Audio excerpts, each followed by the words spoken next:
Today, France versus Morocco. You weren't here yesterday. You were threatening me about the Egyptians. We'll see them again and again.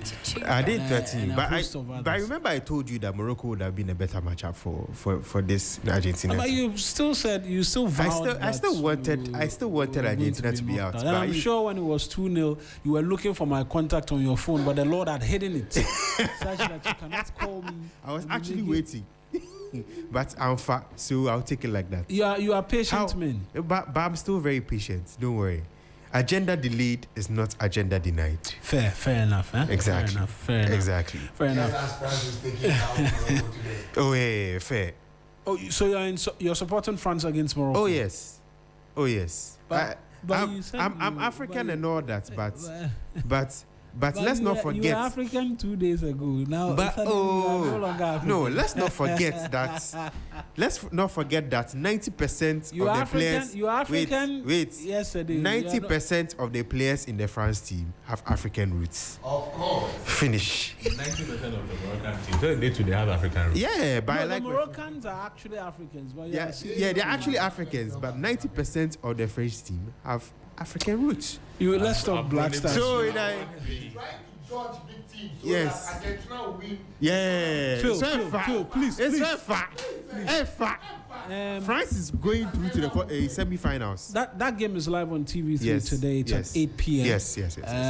I mean, biases and all of those conversations aside, what's the game supposed to look like? Let's speak as a professional and stop the bias. To be honest, France's attack is something that Morocco should be very wary of. The combination of Mbappé, Dembele, Olise, and the likes in attack is going to be really tough for Morocco to deal with. I think Morocco's real chance will be in midfield. France do have Chouameni, but Morocco have Bouadi as well. They have Unahi also there. So that is where I believe Morocco will try and take the battle to France. But when it comes to attacking wise, France have better quality. Yeah, I'm just learning Saibari will not make it for this game as well. That puts them in a tight corner. Very tight corner. Saibari has been a very important part of Morocco in this tournament. Scored 3 goals before the injury. Very good goals as well. Very good goals. I think they would have to depend on Brahim Diaz. Good thing is Brahim Diaz knows Chouameni and knows Mbappé very well. Maybe he might give his teammates some tips. But Mbappé on his day is very unstoppable. So they have to be very wary of someone who is gunning for top goal scorer in the tournament. And we'll see how it goes. Maybe Bono can do some magic, but I think whatever the case, France will definitely score. It will be up to Morocco to actually find a way to score as well.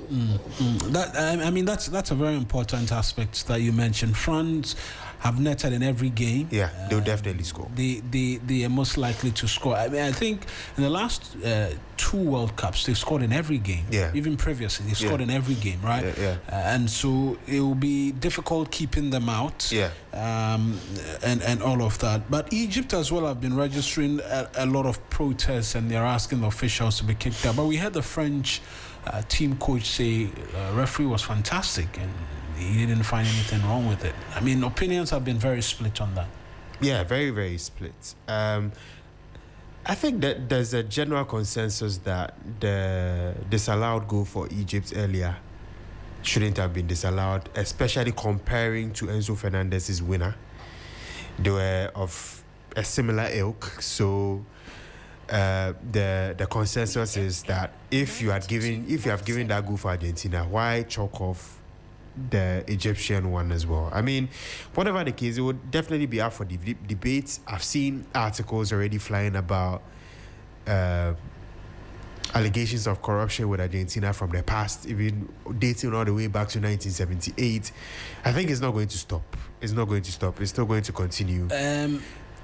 In fairness, I think these are peasants trying to feed off sentiment of recent, right? Yeah. Because the FBI investigations and all of that have been investigations way before back. this World Cup even started, right? And people have been trying to draw linkages and all of that. All of that is rubbish. Let's just put it. It's just rubbish. It has nothing to do with the present World Cup and what's been ongoing. I think the FA. I've seen stories as to far back as 2024 and all of that, where they were being investigated for matters in relation to the FA's dealing and negotiation. But you know what's giving this whole thing legs? The whole feeling that Argentina are being favoured in the World Cup. You remember, right after the Cape Verde Argentina game, Infantino granted an interview, and he mistakenly said that interview is a fake. Actually, I've actually tried to follow up. It's not true. There's a video, and we'll return. Yeah, we'll return to. There's a video of that. We'll return to it, God willing, tomorrow when we both verify. We'll return to it, and you appreciate that he actually didn't say the words which are being attributed to him. No, the words that he was feeling for Argentina. That he was suffering along with them, and changed the words later. That's not true. Actually, so and changing the words later. We'll return to it tomorrow. It's a firm word because I've seen that making rounds actually, and that's been categorically denied as well. And so we'll just confirm. Which brings us to the fact that there are a lot of rumors and a lot of people fueling agendas, right, and narratives, all of which to a great deal are not true. And it's rather unfortunate that in an age where information abounds, disinformation actually is what thrives. But there's that too. Yeah, there's that. Black Stars, the president's been speaking about national anthems and the fact that our players are not singing anthems before the games, and says if you can't sing the anthem, don't play for us. I think it's really inconsequential. It's a long stretch, eh? Yeah, it's inconsequential, really. If you are good, you are good. Eventually, you might have to learn it, but it shouldn't be the basis of which you are kicked out of the national team. I think that's fair. It shouldn't be your basis. Here's why. Look at the Latin Americans when they sing their national anthem. With passion, everybody knows. And what they do on the field, they leave it all on the field. Yeah. Right? Yeah. Can we draw linkages to the passion with which they sing and the passion with which they wear the jersey? Let me give you and how they leave it on the field. Let me give you a rebuttal. Do you see Richard Ofori and the way he sings the national anthem? Oh, Jalewana man. No, it's an honest rebuttal I'm giving you.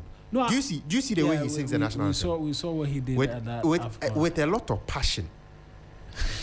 Charlie.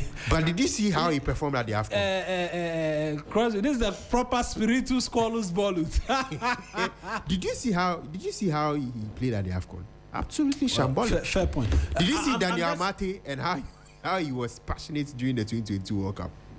With the national anthem. Leaving it all on the field is these are just conversations. Right? Yeah, that's why the point is. Back to me, my honest opinion, I feel it's inconsequential. If you are good, you are good. Eventually, you might.